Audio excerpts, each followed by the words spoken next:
এরকম ভাবে দেওয়া হচ্ছে।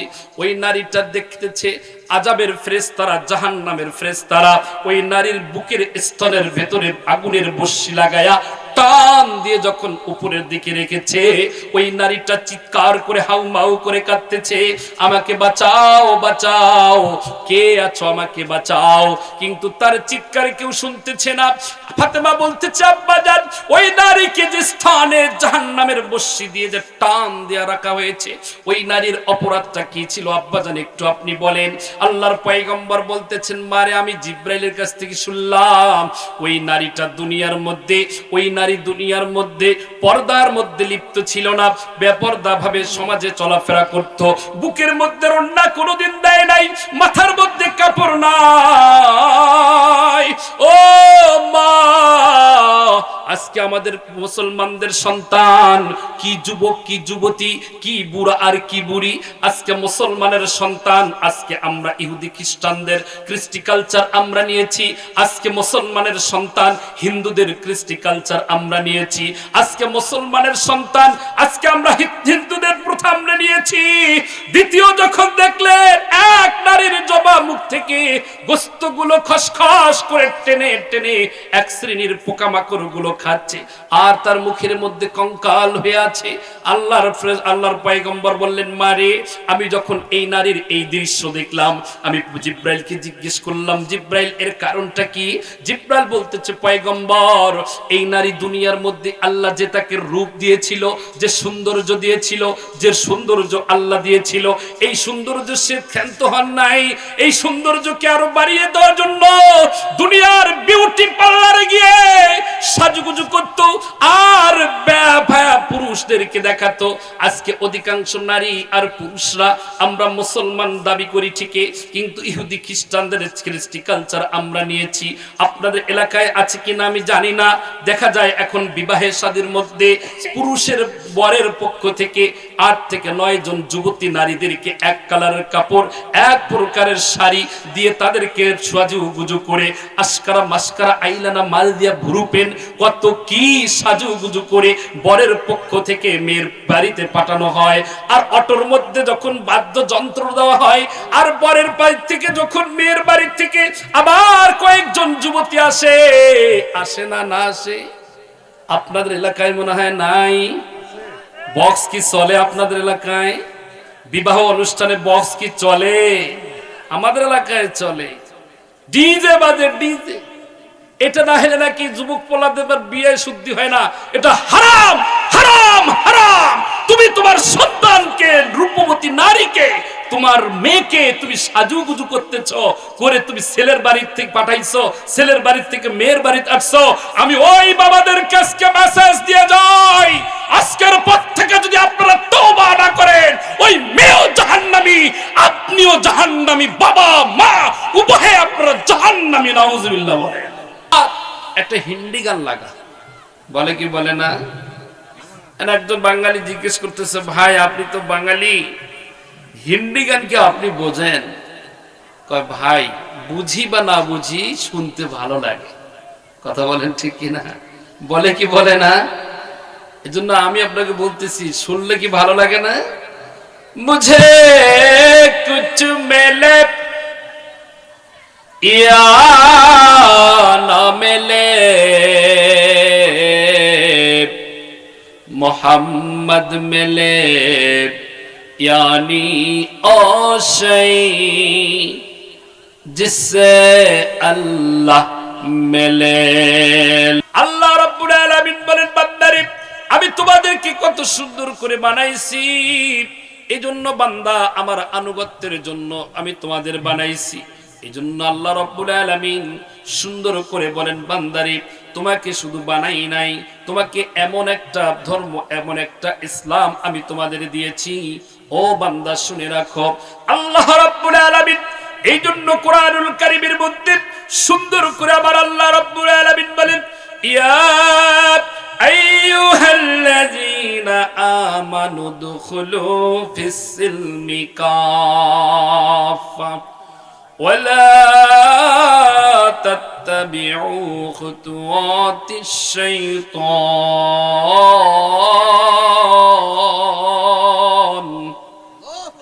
ইন্নাহু লাকুম আদুউম মুবিন।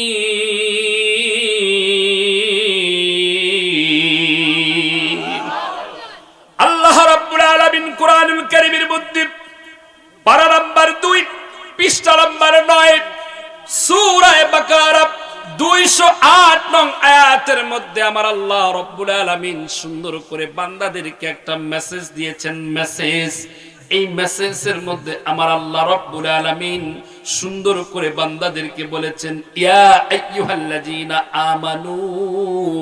আল্লাহ এখানে সর্বপ্রথম ঈমানদারদেরকে ডেকেছেন। ঈমানদার কারা? যারা নামাজ পড়ে না তারা কি ঈমানদার? যারা রোজা রাখে না তারা কি ঈমানদার? যারা সম্পদ আছে হজ করে না তারা কি ঈমানদার? যারা দেশের সম্পদ লুটপাট করে খায় তারা কি ঈমানদার? যারা ইতিমের সম্পদ লুটপাট করে খায় তারা কি ঈমানদার?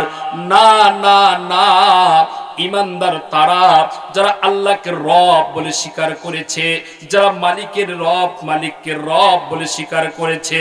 আল্লাহ রাব্বুল আলামিন বলেন, ইয়া আইয়ুহাল্লাযীনা আমানু, ও ঈমানদার বান্দা বান্দি তোমরা শোনো। ঈমানদার বান্দা এবং ঈমানদার বান্দি, ঈমানদার যুবক এবং ঈমানদার যুবতী, ঈমানদার কিশোর এবং ঈমানদার কিশোরী, ঈমানদার আরব এবং ঈমানদার অনারব, तमाम পৃথিবীতে যত ঈমানদার বান্দা বান্দি তোমরা রয়েছো, তোমরা শোনো, উদখুলু ফিস-সিলমি কাফা, তোমরা ইসলামের ভিতরে পুরোপুরি ভাবে তোমরা ঢুকে পড়ো। হে মুমিনগণ, তোমরা ইসলামে পরিপূর্ণভাবে পূর্ণরূপে তোমরা দাখিল হও এবং শয়তানের পদাঙ্ক অনুসরণ করে তোমরা চলো না। এই মেসেজটা কার? আরো জোরে বলেন কার? আল্লাহ রাব্বুল আলামিন বলেন, বান্দারে, ও আমার ঈমানদার বান্দা বান্দি, তোমরা ইসলামের ভিতরে পুরোপুরি ভাবে তোমরা ঢুকো। একটু একটু ঢুকলে হবে না, পরিপূর্ণভাবে তোমাকে ঢুকতে হবে। আজকে আমরা মুসলমান দাবি করি, আজকে আমরা মুসলমান, 3 শ্রেণীর মুসলমান সমাজে বাস করি। এক শ্রেণীর মুসলমান আমরা নামের মুসলমান, এক শ্রেণীর 2 নাম্বার হলো আমরা হলো এক শ্রেণীর মুসলমান আছে তারা আল্লাহকে ঠিকই মানে, আল্লাহকে রব বলে স্বীকার করে, নামাজ রোজা সবই করে, তারাও কিন্তু মুসলমান। আর এক শ্রেণীর মুসলমান আছে মুসলমান দাবি করে ঠিকই কিন্তু রাষ্ট্রীয় সম্পদ লুটপাট করে খায়। আছে না নাই? মুসলমান দাবি করে ঠিকই ইতিমের সম্পদ লুটপাট করে খায়। আছে না নাই? মুসলমান দাবি করে ইসলামের বিরোধিতা করে। আছে না নাই? কথা বলেন, আছে না নাই? এরকম মুসলমান আছে না নাই? পরিষ্কার করে একটি কথা আমি তরপালবাসীকে বলে দিয়ে যাই, ওই মুসলমানদের তুমি দাখিল হও না যে মুসলমান হওয়া সত্ত্বেও জাহান্নামে যাবে। ওই মুসলমান তুমি দাখিল হও না যে মুসলমান হওয়ার পরেও তুমি আল্লাহর লানত তোমার উপরে আসবে। আজকে আমরা সোশ্যাল মিডিয়ায় দেখেছি, কয়েকদিন আগে আমরা দেখেছি বাংলাদেশের কুলাঙ্গার, বাংলাদেশের নাস্তিক কুলাঙ্গার আবুল সরকার, আউল বাউল ফাউল, এই আউল বাউল ফাউল মুসলমান দাবি করেছে ঠিকই কিন্তু আল্লাহকে নিয়ে কটূক্তি করে কথা বলেছে, আমার রাসূলকে নিয়ে কটূক্তি করে কথা বলেছে, দ্বীনকে নিয়ে কটূক্তি করে কথা বলেছে, আল্লাহর কোরআনকে নিয়ে কটূক্তি করে কথা বলেছে। আপনারা দেখেন নাই? যারা social media, email, Gmail, Facebook, internet যারা তোমরা দেখেছো এই আবুল সরকারকে গ্রেফতার করা হয়েছে, কিন্তু গ্রেফতারের পর এক শ্রেণীর মুসলমান মানববন্ধন করেছে তাকে জেল থেকে মুক্তির জন্য, আর এক শ্রেণীর মুসলমানরা তারা প্রেস ক্লাবে তারা সংবাদ সম্মেলন করেছে তাকে মুক্তির জন্য। আমি বলতে চাই মুসলমান, যেই আবুল সরকার আউল বাউল এই নাস্তিক, এই নাস্তিকের পক্ষে যারা নিয়েছে, এই নাস্তিকের পক্ষে যারা নিয়ে তাকে জেলখানা থেকে তারা উদ্ধার করার জন্য, জামিন করার জন্য তারা প্রেস ক্লাবে মানববন্ধন করেছে, সংবাদ সম্মেলন করেছে, আমি ওই মুসলমানদেরকে বলতে চাই, তোমরাও আবুল সরকারের মতো তোমরাও নাস্তিক হয়েছে। কথা বলেন ঠিক কিনা? একটা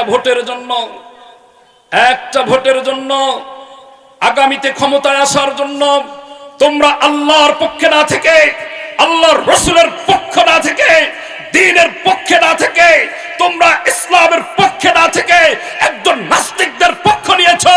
তোমরা মনে রাখো, মৃত্যুর পরেও তোমাদের স্থান হবে জাহান্নাম। কথা বলেন ঠিক কিনা? মুআজ্জাজ মুহতারাম, আমি বলতে চাই, আমার রব কে?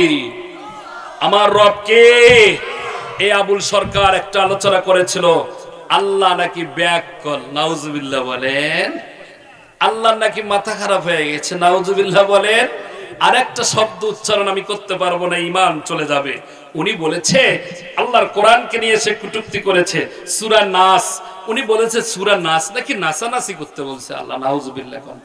এই নাসানাসির জন্য তারা ঢোল তবলা বাদ্যযন্ত্র নিয়ে তারা নাচ গান করে। নাউজুবিল্লাহ কোরআন। তারা বলে রাসূল নাই, সিজদা কোথায় দেব? 30 পারা কোরআন নয়, 60 পারা কোরআন, 30 পারা জাহিরি, 30 পারা বাতিনি। নাউজুবিল্লাহ কোন। আর সেই নাস্তিকদের পক্ষ নিচ্ছে এক শ্রেণীর মুসলমান। তুমি মুসলমান দাবি করো, এদিকে মসজিদে নামাজ পড়ো, জুম্মার দিন সামনের কাতারে নামাজ পড়ো, আর দাবি করো তুমি মুসলমান। আল্লাহর রাস্তে বলে দিলাম, তোমার ইবাদত আল্লাহ কবুল করবে না। কথা বলেন ঠিক কিনা? আল্লাহ কি বলেছেন? আল্লাহ রাব্বুল আলামিন বলেছেন, বান্দারে তুমি যদি ইমানদার হতে চাও, তুমি যদি পূর্ণ মুমিন হতে চাও, ইসলামের ভিতরে পরিপূর্ণভাবে তুমি প্রবেশ করো, ইসলামকে পরিপূর্ণভাবে তুমি মেনে চলো। কিন্তু ইসলামের ভিতরে তুমি ঢুকবা আর এই কাজগুলো করবা, তুমি পরিপূর্ণ মুসলমান হতে পারো না। ইসলামের ভিতরে ঢুকলে অবশ্যই তোমাকে পরিপূর্ণভাবে ঢুকতে হবে। এই কথা কার? এজন্য আল্লাহ রাব্বুল আলামিন বলেন, বান্দারে ইসলাম এমন একটি জিনিস, ইসলাম পূর্ণাঙ্গ একটি জীবন ব্যবস্থা। ও মুসলমান, আল্লাহ রাব্বুল আলামিন কোরআনুল কারীমের মধ্যে সুন্দর করে আল্লাহ বলেন, ইন্নাদ দীনা ইনদাল্লাহিল ইসলাম। নিঃসন্দেহে ইসলামই হলো আল্লাহর কাছে একমাত্র দিন বা জীবন ব্যবস্থা। এই ইসলামের জন্য সাহাবায়ে ইকরাম কতটা কষ্ট করেছেন, ইসলামের জন্য পয়গম্বর কতটা কষ্ট করেছেন, দ্বীনের জন্য আল্লাহর জমিনে আল্লাহর দ্বীন কায়েমের জন্য সাহাবায়ে ইকরাম কতটা কষ্ট করেছেন। রাতের পর রাত, দিনের পর দিন কোরআনের রাজ কায়েমের জন্য জীবন দিয়েছেন অকাতরে। বুকের তাজা রক্ত জমিনের মধ্যে ঢেলে দিয়েছেন। ও মুসলমান, আজকে আমরা মুসলমান দাবি করি, কিন্তু সাহাবীদের চরিত্রে আমরা রঙিন নই। মুসলমান দাবি করি, কিন্তু রাসূলের আদর্শে আমরা আদর্শিত নই। মুসলমান দাবি করি, কিন্তু আল্লাহ রাসূলকে ঠিকভাবে মানি না। মুসলমান দাবি করি, ইসলামের ভিতরে যা আছে তা আমি সঠিকভাবে মানি না। কিন্তু তুমি পরিপূর্ণ মুসলমান হতে পারো না। সাহাবায়ে ইকরাম বলেছেন, তোমরা যদি মুসলমান পরিপূর্ণ হতে চাও, আল্লাহর পয়গম্বর বলেন, তুমি যদি পরিপূর্ণ ঈমানদার হতে চাও, তাহলে তোমাকে পরিপূর্ণভাবে ইসলামকে অবশ্যই মানতে হবে। আজকে ইসলামের ভিতরে নরম নরম কথাগুলো আছে, এই নরম নরম কথাগুলো আছে, তুমি ইসলামের বিরুদ্ধে মানবা। আর গরম গরম কথাগুলো যে আছে ইসলামের ভিতরে, তা তুমি মানবা না। আজকে তুমি জিলাপি খাওয়া সুন্নত মনে করো, পাঞ্জাবি পরা সুন্নত মনে করো, মাথায় টুপি দেওয়া সুন্নত মনে করো, কিন্তু আজকে তুমি জিলাপি নিয়ে সুন্নত মনে করো, কিন্তু জিহাদের ময়দানে যাওয়াও যে সুন্নত। আল্লাহর জমিনে আল্লাহর দ্বীন কায়েম করতে গিয়ে বুকের তাজা রক্ত জমিনের মধ্যে ঢেলে দেওয়াও যে সুন্নত, এটা আমরা অনেকে মুসলমান পালন করতে রাজি থাকি না। ও তরফালের মুসলমান, একটা হাদিস একটা ইতিহাস বলে বিদায় নিয়ে যাব। আল্লাহর পয়গম্বর বিশ্ব নবী জনাবে মুহাম্মদুর রাসূলুল্লাহ সাল্লাল্লাহু আলাইহি ওয়াসাল্লাম উহুদের যুদ্ধে সাহাবায়ে ইকরাম শহীদ হয়ে গেছেন। উহুদের যুদ্ধে সাহাবীরা শহীদ হয়ে গেছে, শহীদ হয়েছে। আল্লাহ রাসূল শহীদের লাশগুলো গুনতেছে আর ফুপিয়ে ফুপিয়ে রাসূল কাঁদতেছেন। অঝরে চোখ থেকে চোখের পানিগুলো জমিনের মধ্যে ছেড়ে দিচ্ছে, আর কাঁদতেছে কাঁদতেছে, লাশগুলো গুনতেছে। ও পর্দার আড়ালের মা, কোনো কথা বলবেন না, গভীর মনোযোগ মা, একটু বিষয়টা খুব দিল দিয়ে শুনেন গো মা। ও যুবক ভাই, তোমরা যারা রাস্তায় আছো, মেলায় আছো, মেহেরবানি করে এখনো ভেতরে আসো রে ভাই। আজকে আমরা ইসলাম মুখে বলি কিন্তু অন্তরে ইসলাম নাই। আজকে আমরা মুখে বলি ইসলাম কিন্তু ভেতরে নাই। দেখেন ইসলামের জন্য সাহাবায়ে কেরাম কত না কষ্ট করেছেন, আল্লাহর জমিনে আল্লাহর দ্বীন কায়েমের জন্য কত না কষ্ট করেছেন। আল্লাহর পয়গম্বর বিশ্বনবী যখন লাশগুলো গুনতেছে, চোখ দিয়ে ঝপঝপ করে চোখের পানিগুলো জমিনের মধ্যে ছেড়ে দিচ্ছে আর কাঁদতেছে। সাহাবায়ে কেরাম আসলেন, পয়গম্বর আপনি কাঁদেন কেন গো নবীজি? ইয়া রাসূলুল্লাহ, আপনি কাঁদেন কেন? আপনার কান্না তো সহ্য হয় না পয়গম্বর। কি হয়েছে একটু আপনি আমাদেরকে জানিয়ে দেন গো নবীজি। আল্লাহর পয়গম্বর বললেন, সাহাবীরা শুনো, উহুদের যুদ্ধে ৭০ জন সাহাবী শহীদ হয়ে গেছে। এই ৭০ জন সাহাবীর মধ্য থেকে ৬৮টা লাশ আমি রাসূল খুঁজে পেয়েছি, কিন্তু 2টি লাশ আমি পাইনি। একটা হলো আমার আপন চাচা হামজা, আর একজন হলো হানজালার লাশ। আমি রাসূলের জন্য কাঁদতেছি যে হামজা আমার আপন চাচা, আমার চাচা আমাকে ছোট্টবেলায় লালন পালন করেছে, জন্মের পরে বাবাকে দেখি নাই, বাবার স্নেহ মায়া মমতা মর্যাদা আমাকে দিয়েছেন। ছোট্ট বয়সে মাকে হারিয়েছি, সেই চাচা আমাকে কষ্ট করে মানুষ করেছে, আমাকে মহব্বত করেছে। কাফের মুশরিকরা আমাকে কত হামলার শিকার হয়েছিলাম, কিন্তু আমার চাচা জীবন বাজি রেখে আমাকে এমন ভাবে বুকের মধ্যে আগলিয়ে রেখেছে। সেই চাচা আমার হামজা, সে তো আজকে দেখতেছি লাশ খুঁজে পাচ্ছি না। আরেকজন হলো আমার প্রিয় সাহাবী হানজালার লাশ, যে হানজালা অকাতরে জীবন দিয়েছে, যে হানজালা দ্বীনের জন্য এত না কষ্ট করেছে, আল্লাহর জমিনে আল্লাহর দ্বীন কায়েমের জন্য কত না কষ্ট করেছে। ও সাহাবীরা, আমি ৭০টা লাশের মধ্যে এই 2টি লাশ খুঁজে পাচ্ছি না। সাহাবায়ে কেরাম বলতেছে, পয়গম্বর আপনি আমাদেরকে অনুমতি দেন গো নবীজি, লাশগুলো যদি খোঁজার জন্য যদি অনুমতি দেন আমরা যেতে পারি। আল্লাহ রাসূল বললেন, যাও দেখো ওই লাশগুলো কোথায় আছে, তোমরা খুঁজে বের করে নিয়ে আসো। সাহাবায়ে কেরাম একদিকে একদল পাহাড়ের এই কিনারে গেলেন, আর একদল পাহাড়ের ওই কিনারে চলে গেলেন, আর একদল লাশ খোঁজার জন্য চলে গেলেন। সাহাবায়ে কেরাম লাশ খুঁজতে হঠাৎ করে একজন রমণী সুন্দরী একজন নারী মহিলা আল্লাহর পয়গম্বরের সামনে হাজির হয়ে বলতেছে, লাব্বাইকা ইয়া রাসূলুল্লাহ। আল্লাহর পয়গম্বর বলেন, ও মহিলা, কে তুমি? কোথা থেকে এসেছো? বলো, কোথা থেকে তুমি এসেছো, কি জন্য এসেছো তুমি বলো। পয়গম্বর এই কথা বলার পরে ওই মহিলা কেঁদে বলতেছে, পয়গম্বর দেখেন তোমার হাতের দিকে একটু তাকায়া দেখেন গো নবীজি, হাতের এখনো মেহেদি শুকায় নাই। ওগো নবীজি, আপনার কি মনে আছে গত রাত্রে আপনি একটা বিবাহ পড়িয়েছেন গো নবীজি? আল্লাহ রাসূল বললেন, হ্যাঁ আমি তো হানজালার বিবাহ পড়িয়েছি। এই হানজালার বিবাহের মধ্যে আমি নিজে রাসূল আনন্দ করেছি, উল্লাস করেছি, কুরমা খেজুর আমি ছিটিয়েছি। ওই মহিলা চোখ থেকে ঝপঝপ করে চোখের পানিগুলো ছেড়ে দিচ্ছে আর বলতেছে, পয়গম্বর আমি সেই হানজালার স্ত্রী। ও গো নবীজি, আমি আপনার কাছে আসতাম না গো নবীজি, একটা বিষয় নিয়ে আপনার কাছে আমি এসেছি। গত রাত্রে আমাদের ছিল বাসর রাত্রি গো নবীজি, এমন সময় আপনি যুদ্ধের ডাক দিয়েছেন, যুদ্ধের ময়দানে যেতে হবে, কিন্তু আমার স্বামী হানজালা এতটা যুদ্ধের জন্য পাগল, দ্বীনের জন্য এতটা পাগল, আল্লাহর জমিনে আল্লাহর দ্বীন কায়েমের জন্য এত পাগল গো নবীজি। আমার স্বামী হানজালা এই সংবাদ পাওয়া মাত্রই, আপনি যখন ডাক দিয়েছেন, ডাক পাওয়া মাত্রই আমার স্বামী হানজালা বলতেছ, প্রাণের স্ত্রী সময় নাই, তুমি আমাকে বিদায় দাও। আমাকে রাসূল লিখেছেন যুদ্ধের ময়দানে যেতে হবে। ওগো প্রাণের স্ত্রী, তুমি আমাকে বিদায় দাও। আমি যুদ্ধের ময়দানে চলে গেলাম। যুদ্ধ থেকে যদি আমি ফিরে আসি, তাহলে তোমার সাথে আমার দেখা হবে, আর যুদ্ধের ময়দানে যদি শহীদ হয়ে যাই তোমার সঙ্গে আর আমার দেখা হবে না। এই কথা বলতেছে, আর ওই মহিলা কেঁদে কেঁদে বলতেছে, পয়গম্বর এই কথা বলে আমার স্বামী হানজালা এসেছে গো নবীজি। ইয়া রাসূলুল্লাহ, আমি আপনার কাছে এসেছি এই জন্য, আপনি যুদ্ধের ময়দানে যারা শহীদ হয়ে গেছে এই শহীদদের তো লাশগুলোকে আপনি গোসল দেন না গো পয়গম্বর। আমার আরজিটা হলো, আমার স্বামী হানজালাকে যদি আপনি খুঁজে পান তাকে আপনি গোসলটা করিয়ে, তাকে গোসল করিয়ে লাশটাকে দাফন করিয়ে দেন। তার কারণটা হলো গো নবীজি, আমার স্বামী হানজালা যখন চলে আসে, আসার সময় কপালে একটা চুম্বন করে এসেছে, আমার মনে হয় গোসল ফরজ হয়েছে গো নবীজি। ইয়া রাসূলুল্লাহ, এই জন্য আমি এসেছি, আমার স্বামীর যদি আপনি লাশটা খুঁজে পান তাকে গোসল দিয়ে লাশটাকে দাফন করিয়ে দেন। আল্লাহ রাসূল এই কথা তার হানজালার স্ত্রীর জবান থেকে শুনতেছে, অজরে চোখ থেকে ঝপঝপ করে চোখের পানিগুলো জমিনের মধ্যে ছেড়ে দিচ্ছে, আর ছেড়ে দিচ্ছে ফুপিয়ে ফুপিয়ে। রাসূল কাঁদে, মহিলাও কাঁদতেছে।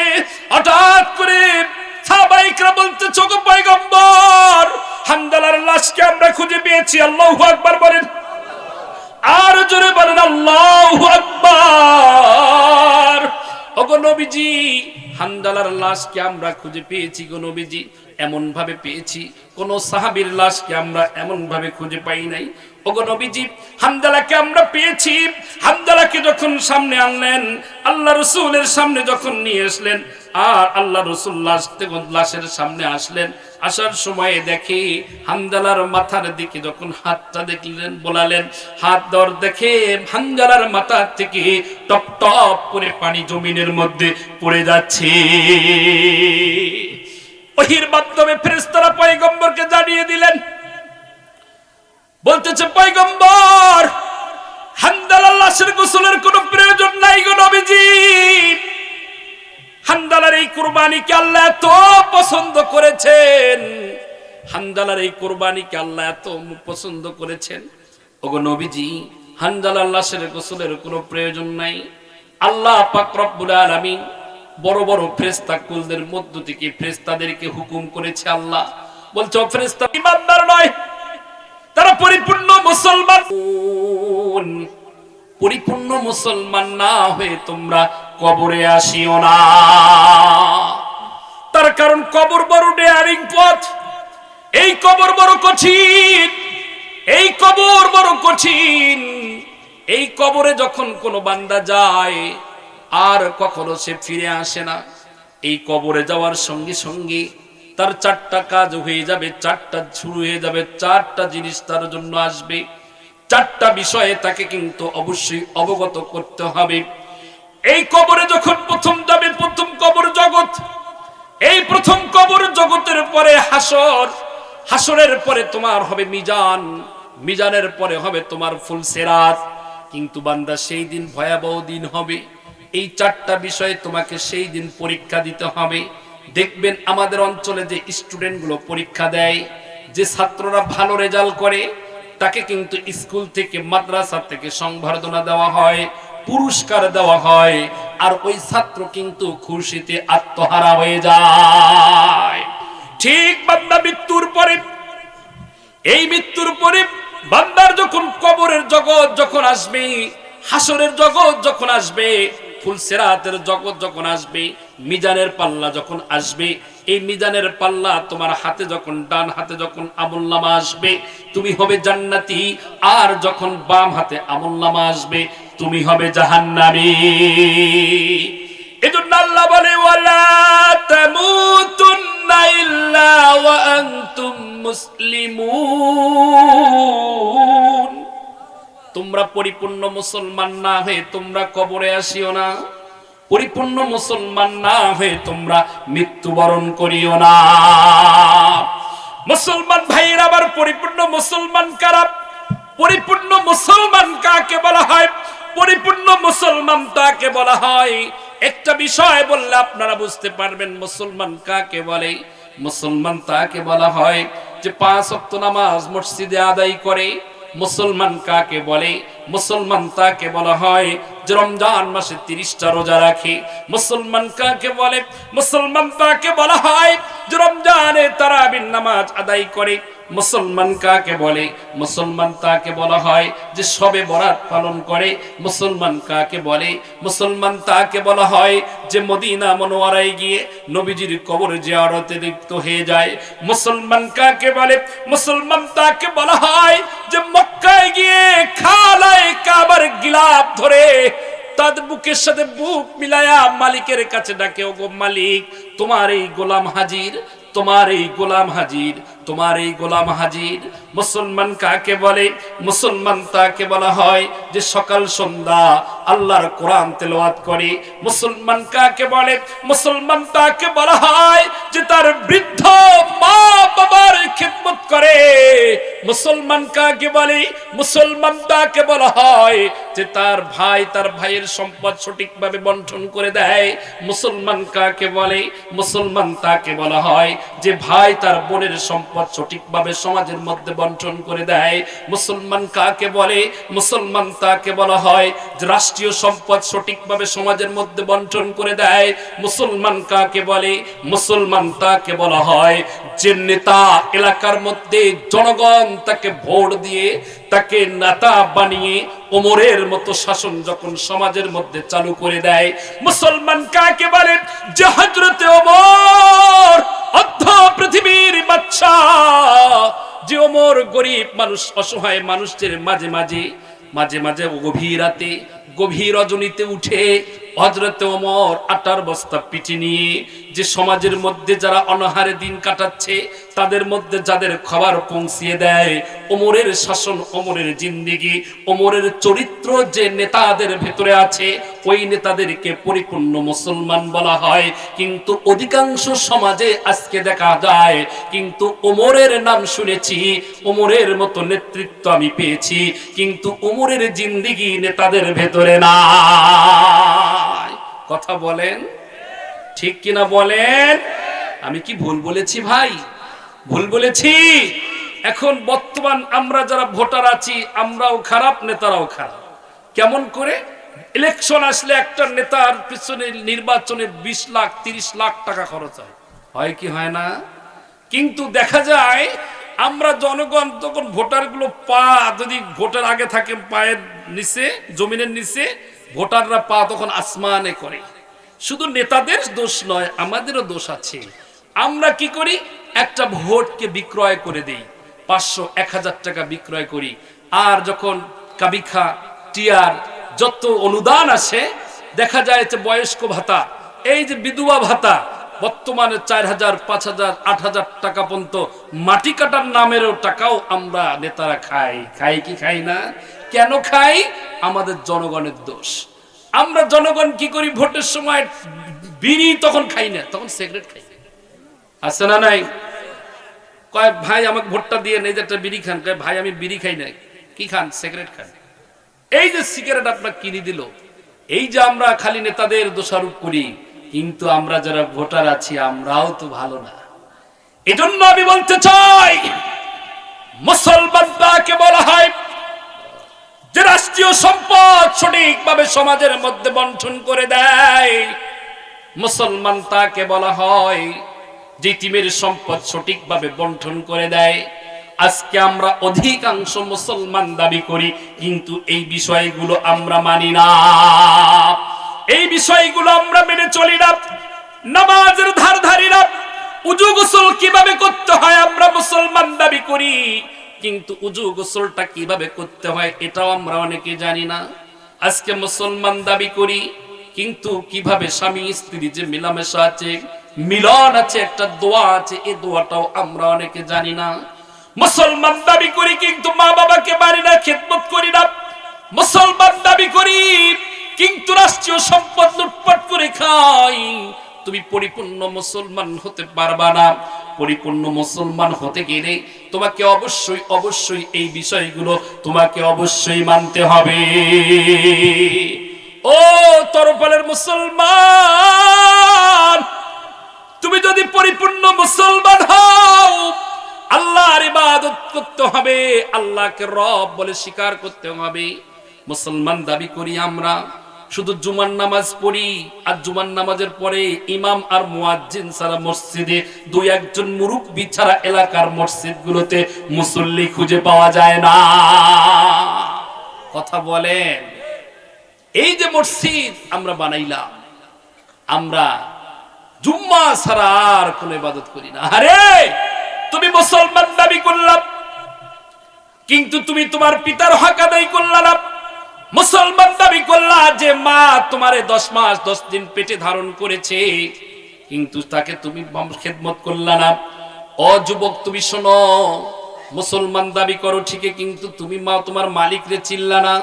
মুসলমান দাবি করো, কিন্তু আল্লাহর কোরআন তুমি পড়ো না। এজন্য মুসলমান আমি বলতে চাই, তুমি যদি পরিপূর্ণ মুসলমান হতে চাও, পরিপূর্ণ ইমানদার যদি তুমি হতে চাও, ইসলামের ভেতরে যদি তুমি পরিপূর্ণভাবে থাকতে চাও, অবশ্যই অবশ্যই তোমাকে ইসলামকে পরিপূর্ণভাবে তোমাকে ইসলামকে মানতে হবে। ও নামাজি, কোরআন দিয়ে নামাজ পড়ো, সমাজ কেন গড়ো না? ঠিক কি না? আমরা আজকে মুসলমান দাবি করি, নামাজ পড়ি, কিন্তু কোরআন দিয়ে সমাজ মানি না। মুসলমান দাবি করি, কিন্তু আল্লাহর কোরআনকে মানি না। ও মুসলমান, এই জন্য আপনাদেরকে বলতে চাই, আমরা তো সারা জীবন পৃথিবীতে থাকবো না। একদিন এই সুন্দর পৃথিবীর থেকে তোমাকে আমাকে একদিন এই সুন্দর পৃথিবীর থেকে চলে যেতে হবে। এই সুন্দর পৃথিবীর মায়া ছেড়ে একদিন তোমাকে চলে যেতে হবে কবরে। এই জন্য আপনাদেরকে বলতে চাই, মুসলমান, আপনাদের কবরে যেতে হবে। ও বান্দা, দুনিয়ায় যে তুমি আসলা, দুনিয়াটা একটা কিন্তু সফর। আজকে তুমি দুনিয়ায় সফরে আসছো, কিন্তু সফর শেষে তুমি যখন কবরে যাইবা, এই কবরের কি সামান নিয়ে কি তুমি করলা রে বান্দা? আল্লাহ তোমারে দুনিয়াতে পাঠাইছে কয়েক সেকেন্ডের জন্য, ক্ষণিকের জন্য আল্লাহ তোমারে পাঠাইছে। এজন্য আল্লাহ রাব্বুল আলামিন কোরআনুল কারীমের মধ্যে সূরা নিসা ৭৮ নম্বর আয়াতের মধ্যে আমার আল্লাহ রাব্বুল আলামিন সুন্দর করে বান্দাকে জানিয়ে দিয়েছেন। আল্লাহ রাব্বুল আলামিন বলেন, আইনামা তাকুনু ইউদরিকুমুল মাউত ওয়ালাউ কুনতুম ফি বুরুজিম মুশাইয়াদা। আল্লাহ রাব্বুল আলামিন বলেন, বান্দারে, তোমরা যেখানেই থাকো না কেন, যে প্রান্তেই তোমরা থাকো না কেন, যে অবস্থাতেই তোমরা থাকো না কেন, মৃত্যু তোমার কাছে আসবে, আর এই মৃত্যুর থেকে রেহাই তুমি পাবা না। তুমি একটু তাকায়া দেখো, পৃথিবীতে আদম থেকে শুরু করে যত নবী পয়গম্বর ধারাবাহিকভাবে এসেছে, তারাও কিন্তু পৃথিবীতে আজকে বেঁচে নাই। ও বান্দা, তুমিও একদিন এই সুন্দর পৃথিবীতে থাকবা না, তোমাকেও একদিন এই পৃথিবীর থেকে চলে যেতে হবে। এই সুন্দর বাড়ি, এই সুন্দর গাড়ি, এই সুন্দর নারী ছেড়ে তোমাকে চলে যেতে হবে। ও পর্দার আড়ালের মা গো, মা বোনদেরকে তুমি বলে যাই গো, মা তোমরা যারা এসেছো একটু শোনো গো, মা তোমরা যারা এসেছো একটু শোনো। একদিন তুমি লাল শাড়ি পরে বধূ সেজে যে বাড়িতে আসছো, ওই বাড়ির থেকে একদিন তোমাকে কাফনের কাফন পরায়া লবণের বস্তার মতো প্যাকেট করায় রেখে দিবে। মাথার মধ্যে একটা মরণ দিয়ে রাখবে, পায়ের দিকে একটা মরণ দিয়ে রাখবে। ও মা, সেই দিন তোমার কোনো অস্তিত্ব থাকবে না, সেই দিন তোমার কোনো ক্ষমতা থাকবে না। ও মা, যে বিবাহের মধ্যে লাল শাড়িটা পরে আসছো রে মা, ওই লাল শাড়িটা তোমার শাড়ির জায়গায় শাড়ি পরে থাকবে।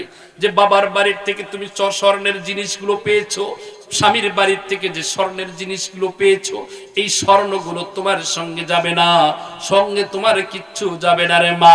আজকে মা বোনদেরকে আমি বলে যাই, বাপ, যেহেতু অধিকাংশ মা এসেছেন, মা বোনদের জায়গা হচ্ছে না, নিজে বসেন, অন্যকে বসার একটু সুযোগ করে দেন গো মা। গভীর মনোযোগ, গভীর মনোযোগ। আজকে অধিকাংশ তাফসীর মাহফিল গুলো হয়, শুধু পুরুষদের আলোচনা হয় কোরআন থেকে, কিন্তু মা বোনদের আলোচনা কোরআন থেকে হয় না। মা বোনদের কাছে কয়েকটা মেসেজ দিয়ে যাই, মেসেজ। ও মা, শুনে রাখো, একদিন তোমাকে এই সুন্দর পৃথিবী থেকে চলে যেতে হবে। এই সুন্দর পৃথিবীতে আমরা একদিন কেউ থাকবো না। একটা মিসাল দিলে ঘটনা বললেই বুঝতে পারবেন। পয়গম্বরের এক হাদিসের মধ্যে আসছে, বিশাল লম্বা হাদিস। এই হাদিসটা হয়তো আপনাদের সমাজ মাঝে লং টাইম আমি বলতে পারবো না, শুধু এই হাদিসের কয়েকটা সারমর্ম আপনাদেরকে বলে দিয়ে যাই, শুনে দিয়ে যাই।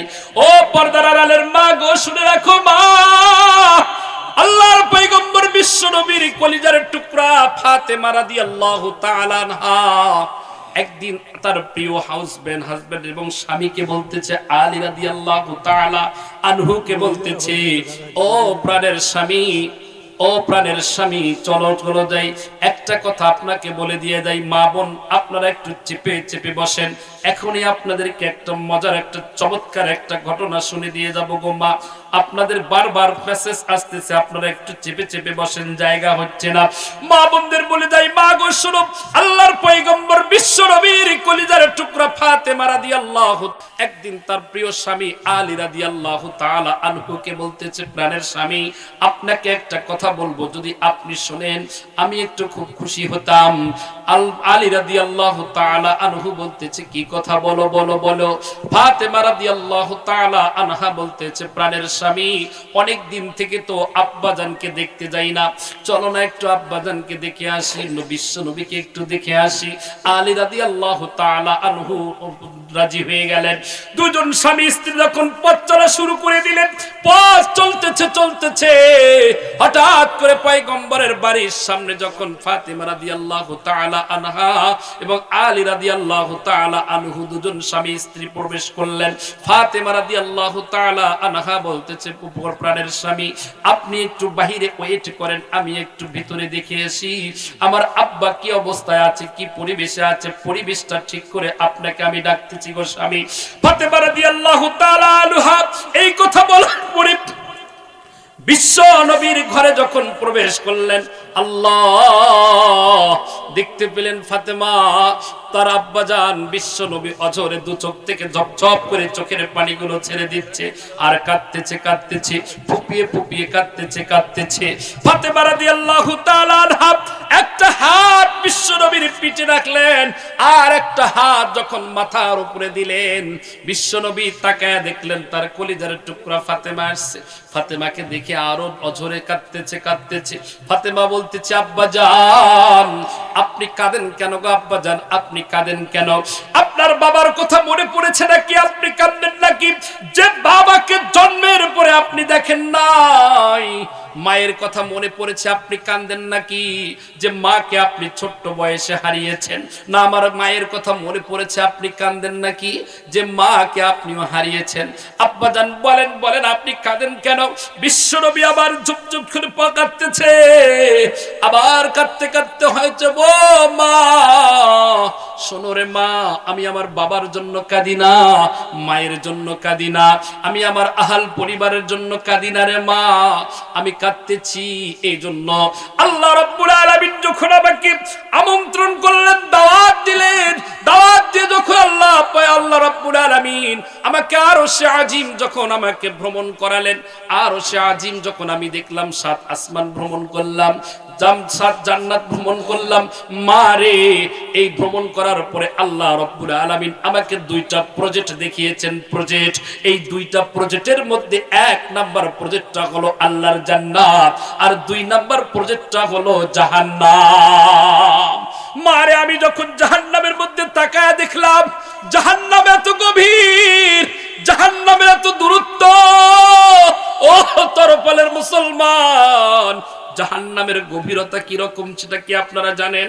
অনেকে হয়তো মসজিদের ইমাম এবং ওলামায়ে কেরাম আলোচনা করেছেন, জাহান্নামের গভীরতা হলো একটা বিশাল আকারের পাথর, যদি একটা পাথর ওই জাহান্নামে ছেড়ে দেওয়া হয়, ওই জাহান্নামের তলদেশে ওই পাথরের পৌঁছতে সময় লাগবে 70 বছর। এতটা জাহান্নামের গভীরতা। আল্লাহর পয়গম্বর কাঁদতেছে আর বলতেছে, মারে অনেক মা আছে স্বামীর খেদমত নাই, অনেক এরকম ভাবে দেওয়া হচ্ছে। ওই নারীটা দেখতেছে আযাবের ফেরেশতারা, জাহান্নামের ফেরেশতারা ওই নারীর বুকের স্তনের ভেতরে আগুনের বর্ষি লাগায়া টান দিয়ে যখন উপরের দিকে রেখেছে, ওই নারীটা চিৎকার করে হাউমাউ করে কাঁদতেছে, আমাকে বাঁচাও বাঁচাও, কে আছো আমাকে বাঁচাও। কিন্তু তার চিৎকার কেউ শুনতেছে না। ফাতেমা বলতেছে, আব্বাজান, ওই নারীকে যে স্থানে জাহান্নামের বর্ষি দিয়ে যে টান দিয়ে রাখা হয়েছে, ওই নারীর অপরাধটা কি ছিল আব্বাজান, একটু আপনি বলেন। আল্লাহর পয়গম্বর বলতেছেন, মারে আমি জিব্রাইলের কাছ থেকে শুনলাম, ওই নারীটা দুনিয়ার মধ্যে, ওই নারী দুনিয়ার মধ্যে পর্দার মধ্যে লিপ্ত ছিল না, বেপর্দা ভাবে সমাজে চলাফেরা করত, বুকের মধ্যে ওড়না কোনোদিন দেয় নাই, মাথার মধ্যে কাপড় নাই। ও মা, আজকে আমাদের মুসলমানদের সন্তান, কি যুবক কি যুবতী, কি বুড়া আর কি বুড়ি, আজকে মুসলমানের সন্তান, আজকে আমরা ইহুদি খ্রিস্টানদের কৃষ্টি কালচার আমরা নিয়েছি, আজকে মুসলমানের সন্তান হিন্দুদের কৃষ্টি কালচার আমরা নিয়েছি, আজকে মুসলমানের সন্তান, আজকে আমরা হিন্দুদের প্রথা আমরা নিয়েছি। দ্বিতীয় যখন দেখলেন এক নারীর জবা মুখ থেকে গোস্তগুলো খসখস করে টেনে টেনে এক শ্রেণীর পোকামাকড় গুলো খাচ্ছে, আর তার মুখের মধ্যে কঙ্কাল হয়ে আছে, আল্লাহর পয়গম্বর বললেন, মারে আমি যখন এই নারীর এই দৃশ্য দেখলাম, আমি জিব্রাইলকে জিজ্ঞেস করলাম, জিব্রাইল এর কারণটা কি?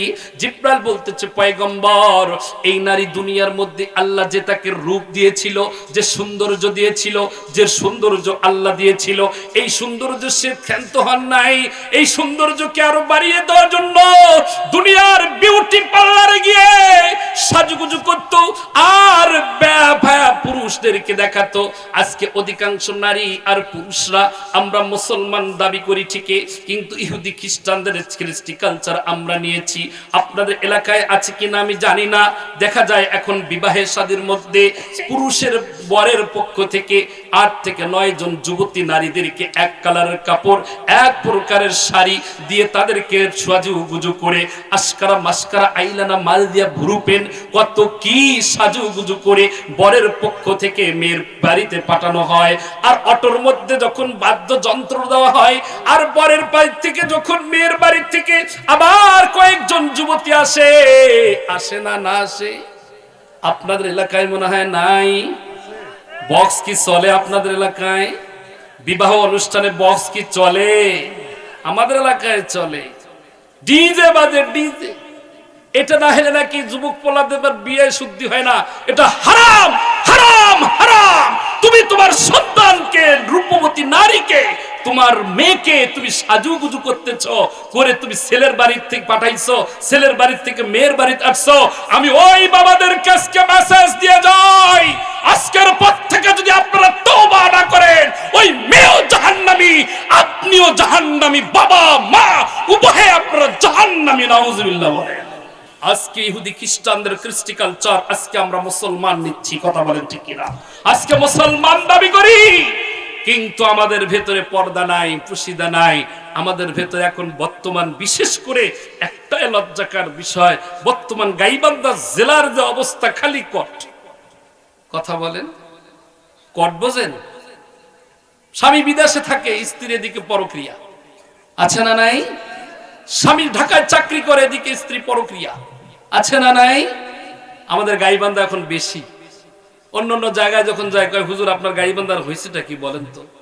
খালি নিউজ পাই, খালি নিউজ পাই। আমি বলতে চাই, দুহাত ধরে ওই যুবক যুবতীদের বলবো, ওই মা বোনদের বলবো, মাগো, খালি বয়ান শুনলে হবে না, মা মানতেই হবে। আজকে রাষ্ট্র শুধু সংস্কার আগে নয়, আগে দিল সংস্কার করো, চরিত্রের সংস্কার করো, মেধার সংস্কার করো, তবে রাষ্ট্র এমনিতেই সংস্কার হয়ে যাবে।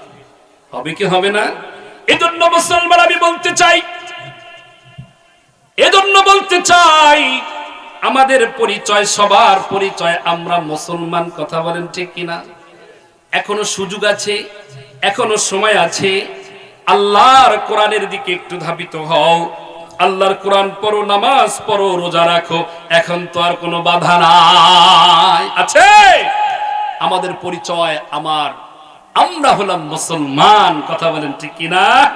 আমাদের কিতাব এক, আমাদের আল্লাহ এক, আমাদের রাসূল এক, আমাদের কাবা এক, আমাদের ইবাদত এক। কথা বলেন ঠিক কিনা? কাজেই আর কোন দল চলবে না, সকল দল বল নির্বিশেষে আগামীতে একটাই ঐক্যর প্রয়োজন আছে। হাতে হাত রেখে কাঁধে কাঁধ রেখে একটাই মেসেজ আমরা আপনাদেরকে দিয়ে যাই, আগামীর বাংলা হবে ইসলামের বাংলা। কথা বলেন ঠিক কিনা? আগামীর বাংলা কোরআনের বাংলা, আগামীর বাংলা উলামায়ে ইকরামের বাংলা।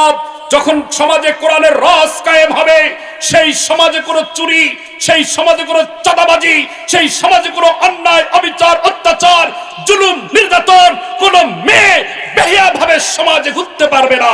এই শাসন বাংলাদেশে চালু হোক। আপনারা চান কি চান না? কে কে চান? দুহাত উঠে আল্লাহকে দেখাও। লিল্লাহে তাকবীর, লিল্লাহে তাকবীর। মুসলমান, আমি পরিষ্কার করে একটি কথা বলতে চাই, একটা মেসেজ আপনাদেরকে আমি দিতে চাই। 5 আগস্টের পরেই আপনারা হয়তো মনে করেছেন আমরা স্বাধীন, কিন্তু না, আমরা এখনো বাঙালি স্বাধীন হতে পারি নাই। আগামীতে একটি মুসলমানদের সাথে একটি কঠিন লড়াই হবে, লড়াই। এক মুসলমানের সাথে আর এক মুসলমানের লড়াই হবে, লড়াই। সেই লড়াইয়ের এক পক্ষে থাকবে কুফর, আর এক পক্ষে থাকবে ঈমান। সেই লড়াইয়ের এক পক্ষে থাকবে হক, আর এক পক্ষে থাকবে বাতিল। সেই লড়াইয়ের এক পক্ষে থাকবে শিরক, আর এক পক্ষে থাকবে তাওহীদ। সেই বাতিলের বিপক্ষে, কুফরের বিপক্ষে, শিরকের বিপক্ষে মুসলমান জীবন দিতে হলে জীবন দিয়ে, রক্ত দিতে হলে রক্ত দিয়ে, শাহাদাতের তামান্না নিয়ে যদি আর একবার মুক্তিযুদ্ধের ডাক আসে, কাফনের কাফন মাথায় দিয়ে কে কে উপস্থিত থাকবে? দুহাত উঠে আল্লাহকে দেখাও। আল্লাহ কবুল করুক, সকল বলি আমিন। আরো জোরে বলি আমিন। আমরা থাকবো তো ইনশাআল্লাহ? খাঁটি মুসলমান হব তো ইনশাআল্লাহ? আমরা এখন আমার দিলকে প্রশ্ন করতে পারবো, আমি এখনো খাঁটি মুসলমান হতে পারছি কি পারি নাই। আমি যে আয়াত তেলাওয়াত করেছি, অনেক আলোচনা, আমি ওইদিকে যেতে পারতেছি না। আমি আপনাদেরকে একটা বিষয় শুধু বলে দিয়ে যাই, আমাদের একটাই দাবি, আমরা মুসলমান। আমরা কি সারা জীবন পৃথিবীতে থাকবো? বলেন দাদু ভাই, থাকবো কি আমরা? আজ আমি পৃথিবীতে আছি, একদিন আমি থাকবো না। বাবা চলে গেছে, তার বাবা চলে গেছে, তার বাবা চলে গেছে, তার বাবা চলে গেছে, কবরের যাত্রী হয়ে আছে। অদস্ত তুমি কবরে যখন যাইবা, কি নিয়ে তুমি কবরে যাইবা? তোমার বাবা চলে গেছে, কিছু সাথে নিয়ে যায় নাই। তার বাবা চলে গেছে, খালি হাতে চলে গেছে। তার বাবা চলে গেছে, শূন্য হাতে চলে গেছে। একদিন তুমি এই সুন্দর পৃথিবীতে থাকবা না। এই সুন্দর পৃথিবীতে আপনাকে আমাকে একদিন এই পৃথিবী ছেড়ে চলে যেতে হবে। যে কবর প্রত্যেকটা দিন তোমাকে আমাকে ডাকে, প্রত্যেকটা সেকেন্ডে, প্রত্যেকটা মিনিটে তোমাকে আমাকে ডাকতেছে। এই কবর যে তোমাকে ডাকতেছে, বাবা, এই কবরের সামান তুমি কি করলা রে আল্লাহর গোলাম? তার কারণ দুনিয়া বড় স্বার্থপর।